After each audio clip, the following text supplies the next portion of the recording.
반갑습니다. 황성수입니다. 오늘은 미래에셋증권 2023년 전기전자 부품 산업 전망 포럼에 다녀온 내용을 요약해 드리겠습니다. 먼저 핵심을 요약하자면 미래에셋증권에서는 내년 전기전자 부품 산업에 대해 코로나 팬데믹의 역기조 효과와 경기 영향으로 성장률이 둔화될 것으로 보고 있는데요. 하지만 점진적으로 개선될 것으로 전망하고 있습니다. 탑픽으로는 삼성전기와 BH를 제시하고 있는데요. 관련한 내용을 말씀드리겠습니다. 전기전자 각 제품별로 볼 때 먼저 스마트폰 수요는 글로벌 스마트폰 시장의 물량을 담당하고 있는 중국과 유럽의 매크로 상황이 악화되고 있고요. 부진한 모습입니다.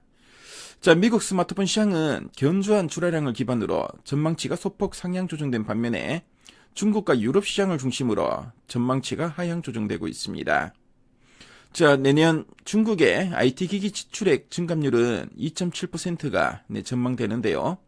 이외 글로벌 지역은 인플레이션 등 매크로 영향으로 전년 대비 IT 소비 지출이 감소할 것으로 예상됩니다. 중국은 IT 기기 지출 금액이 3년 이상 부진하기 때문에 낮은 기저에 따른 소폭의 성장이 가능할 것으로 전망됩니다. TV의 경우에 올해 글로벌 LCD TV 출하량은 중국과 유럽을 중심으로 전망치가 하향 조정되고 있습니다. 내년에는 TV 시장의 점진적인 회복이 기대되는데요. 패널 업체들의 공격적인 공급 감소로 재고 조정은 연말 중 마무리될 것으로 판단되고요. 교체 수요를 중심으로 점진적인 회복이 가능할 전망입니다. 내년 PC와 태블릿 출하량은 역성장을 지속할 것으로 전망됩니다. 코로나 팬데믹으로 수요가 급증했지만 올해부터 역기조 효과가 나타나고 있는데요. PC의 평균 교체 주기는 7년인데 데스크탑을 중심으로 교체 주기가 더 길어지는 추이를 보이고 있습니다. 노트북은 데스크탑 대비 교체 주기가 짧고요. 코로나 팬데믹 기간 동안 보급률이 급증했는데 중장기적으로 볼 때 전체 PC 시장 성장에는 긍정적으로 판단됩니다. 태블릿의 경우에 내후년 아이패드 모델에 OLED 디스플레이 탑재가 기대되는데요. OLED 패널의 본격 양산을 위해서 내년에는 설비 투자가 완료될 것으로 예상되고요. 관련 디스플레이 업체들의 수혜가 기대되고 있습니다. 마지막으로 AR, VR, XR의 경우에 예상보다 더딘 성장이 전망되는데요.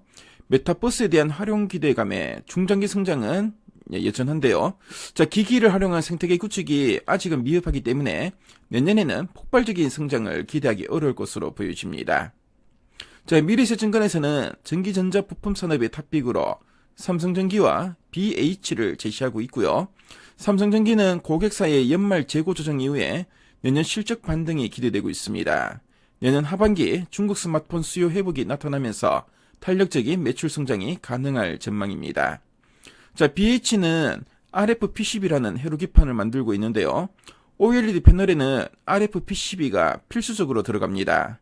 RFPCB가 탑재되는 애플리케이션이 기존 스마트폰 중심에서 전장과 태블릿, 노트북으로 확대되면서 포트폴리오가 강화될 전망입니다. 전기전자 부품 산업의 전망과 탑픽까지 살펴봤는데요. 지금까지 황성수였습니다.